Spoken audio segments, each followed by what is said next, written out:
প্রিয় শিক্ষার্থী বন্ধুরা, আজকের বিষয় প্রকৃত মান ও স্থানীয় মানের ধারণা।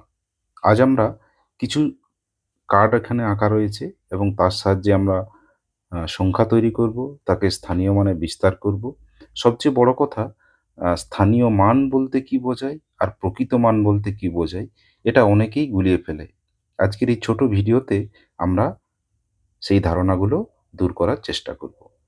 আমার বই ২য় শ্রেণী থেকে আজ একটি একক আমি নিয়েছি। তোমরা একটু মন দিয়ে দেখো। দেখো, প্রথম যে কার্ডটা আমরা নিয়েছি, এখানে দশকের কার্ড ৩ টে নেওয়া হয়েছে। ১০, ১০, ১০ করে ৩ টে। তাহলে একটু গুনে ফেলো চট করে। ১০ আর ১০ ২০ আর ১০ ৩০। তাহলে স্থানীয় মানে যখন আমরা বিস্তার করে লিখব, তখন ১০, ২০, ৩০ আমরা এখানে লিখে ফেলছি ৩০। তার সাথে আমাদের এককের অঙ্কে কে আছে দেখো?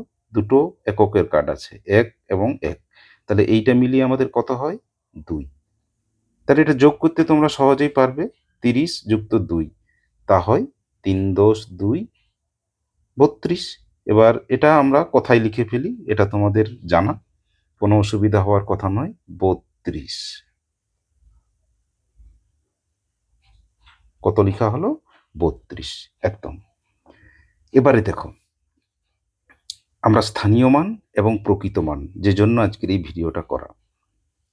আমরা যা দেখছি আমরা যা দেখছি সেটাই এখানে, যা দেখছি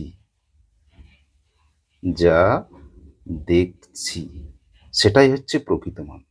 যেমন ধরো, এখানে এককের ঘরে আছে ২ এবং দশকের ঘরে আছে ৩, তাই তো? তাহলে এককের ঘরে ২, তাহলে আমরা দেখছি কত? ২। তাহলে ২ই হচ্ছে এককের প্রকৃত মান। কেমন?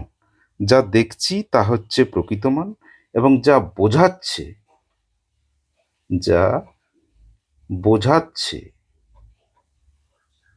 যা বোঝাচ্ছে তা হচ্ছে স্থানীয় মান। কেমন? যা দেখছি তা প্রকৃত মান, আর যা বোঝাচ্ছে তা হচ্ছে স্থানীয় মান। বাস, এই সিম্পল ধারণাটা তোমরা মাথায় রাখবে। তাহলে বলো, এই যে আমরা ৩২ সংখ্যাটা আমরা নিয়েছি, এই ৩২-এ এককের ঘরে কত আছে? দেখতেই পাচ্ছ ২। তাহলে আমরা প্রথম যে সংখ্যাটা নিয়েছি সেটা হচ্ছে ৩২। এখানে বলো এককের ঘরে কত আছে? দেখো, এখানেই পাবে ২। তাহলে দেখছি আমরা কত? ২। তাহলে এর প্রকৃত মান, যেটা যা দেখছি তাই হচ্ছে প্রকৃত মান। তাহলে ২ আমরা দেখতে পাচ্ছি, তাহলে প্রকৃত মান কত? ২। আর স্থানীয় মান কত? স্থানীয় মান যেটা বোঝাচ্ছে, এককের ঘরে কত বোঝাচ্ছে? ২। তাহলে এর স্থানীয় মানও ২। এখানে আমি আরেকটা জিনিস তোমাদের বলে দিয়ে রাখি, যা বোঝাচ্ছে তা হচ্ছে স্থানীয় মান।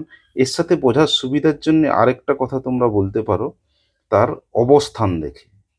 সে এককের ঘরে আছে, দশকের ঘরে আছে, না শতকের ঘরে আছে, তার আমরা অবস্থান বা জায়গাটা আমরা বিচার করে দেখব, সেই সংখ্যাটা কোথায় আছে। তাহলেই আমরা বলে দিতে পারবো যে তার স্থানীয় মানটা কত। তাহলে প্রকৃত মানটা খুব সহজ, যা দেখছি তা হলো প্রকৃত মান, আর যা বোঝাচ্ছে, অর্থাৎ তার অবস্থান অনুযায়ী, তার জায়গা অনুযায়ী কি বোঝাচ্ছে, সেটাই হচ্ছে তার স্থানীয় মান। চলো এবার বাকিগুলো চটপট করে ফেলি। তাহলে আমাদের এখানে দশকের ঘরে কত আছে বলো? ৩। তাহলে আমরা দেখছি কত? আমরা দেখছি কিন্তু ৩। তাহলে এর প্রকৃত মান হবে ৩। আর স্থানীয় মান, ওই যে কথা বললাম, তার আমরা অবস্থান দেখব বা তার জায়গাটা আমাকে দেখতে হবে, কি বোঝাচ্ছে। এখানে ৩ মানে কত বোঝাচ্ছে বলো? ৩০। তাহলে এর স্থানীয় মান লিখবো আমরা ৩০। এই তো, সুন্দর হচ্ছে। চলো এবারে পরের সংখ্যার দিকে যাই। এখানে কত আছে? কার্ডগুলো গুনে ফেলো। ১০, ২০, ৩০। তাহলে এখানে আমি লিখে ফেলছি ৩০। সাথে এককের কার্ডগুলো গোনো। ১, ২, ৩, ৪, ৫। কত আছে? ৫টি। তাহলে ৩০ যুক্ত ৫ কত হয়? ৩৫। একে বানান করে লিখে ফেলো। কথায় লিখে আছে, বানান করো। পয়ে চন্দ্রবিন্দু, অন্তস্থ, তয়ের ফলা হস্যিকার, তালবস্য। ৩৫ হয়ে গেল। এবারে দেখো, যেটা তোমাদের শেখানো হচ্ছে, যা দেখছি, প্রথম আমরা সংখ্যাটা এখানে লিখি। কত আছে বলো? 35। 3×5 35। তাহলে এককের ঘরে কত আছে বলো? এখানেও আমরা একটা ছোট্ট করে লিখে রাখি একক দশক। এককের ঘরে কত আছে? 5। তাহলে প্রকৃত মান যা দেখছি, কত দেখছি? 5। আর তার অবস্থান হিসাবে যদি বিচার করি, সেটা কত আছে? 5এই আছে। তাহলে স্থানীয় মানও হবে 5। এবারে চলো, দশকের ঘরে কত আছে বলো? দশকের ঘরে আছে 3। দশকের ঘরে 3 স্থান, আমরা প্রকৃত মানে কি বলেছি? যা দেখছি, কত দেখছি? 3। তাহলে এরও প্রকৃত মান হবে 3এই হবে। আর স্থানীয় মান বিচার করতে বললাম, একক দশক, দশকের ঘর মানে এখানে কটা দশ আছে? 3টা। এই দেখো কতগুলো দশ আছে? 3টা। তাহলে এরও স্থানীয় মান হবে 30। বোঝা গেছে? আসো এবারে তৃতীয় যে সমস্যাটা আমরা নিয়েছি, কতগুলো দশের কার্ড আছে কোনো? 10, 20, 30, 40। তাহলে লিখে পেলো, আমরা লিখছি স্থানীয় মানে বিস্তার করে লিখে পেলো এখানে কত হচ্ছে? 40। সাথে কতগুলো এককের কার্ড? 1, 2, 3, 4 যুক্ত 4। তাহলে কত দাঁড়াচ্ছে? 40 আর 4, 44। এটা বানান করে লিখে ফেলি, জয় হস্যকার অন্তস্থ আকার লয়ে লয়ে হস্যিকার তালব্যস 44। চলো এটা আর করে ফেলি, এককের ঘরেও 4, দশকের ঘরেও 4, 44। তাহলে বলো, যেটা শেখানো হয়েছিল, এককের ঘরে 4 আছে, আমরা দেখছি কত? আমরা দেখছি 4, 4 লিখে ফেললাম। এবার তার স্থানীয় মানে কত হবে? তার অবস্থান বা যেটা বোঝাচ্ছে, কি বোঝাচ্ছে? 4এই। তাহলে 4এই লিখে ফেললাম। দশকের ঘরে কত আছে? 4। আমরা কত দেখতে পাচ্ছি? 4এই দেখতে পাচ্ছি। তাহলে প্রকৃত মান 4। এবার স্থানীয় মান মানে তার অবস্থান দেখতে হবে। একক দশক, দশকের ঘরে কটা কার্ড আছে দেখো? 1, 2, 3, 4। তাহলে কত হবে? 4টে 10-এ 40। সুন্দর হচ্ছে। তাহলে পরেরটাতে আমরা চলে আসি, গোনো। 10, 20, 30, 40। কতগুলো কার্ড আছে? 4টে। তাহলে এখানে লিখবো আমরা 40। আর সাথে আমাদের এককের কার্ড 1, 2, 3, 4, 5, 6, 7। কত লিখবো? 7। 40 7 কত হয়? 47। একে আমরা কথায় লিখে ফেলি। কথায় লিখলে কেমন হবে বলো?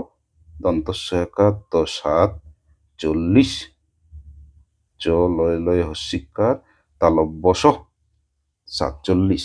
এসো এবারে 47 সংখ্যাটাকে আমরা এখানে লিখি। হ্যাঁ, বলো, এককের ঘরে 7, দশকের ঘরে 4।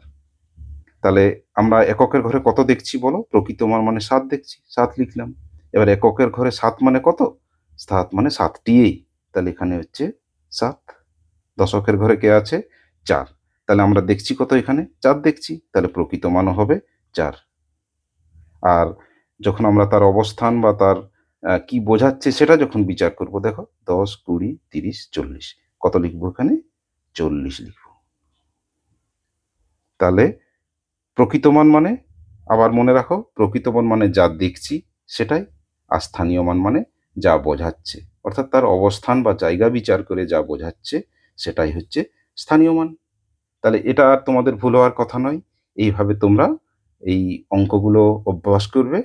আর আশা রাখছি এই স্থানীয় মান এবং প্রকৃত মানের যে গুলিয়ে যাওয়ার এই সমস্যা আর তোমাদের হওয়ার কথা নয়। প্রত্যেককে শুভেচ্ছা রইল। ভালো থাকবে।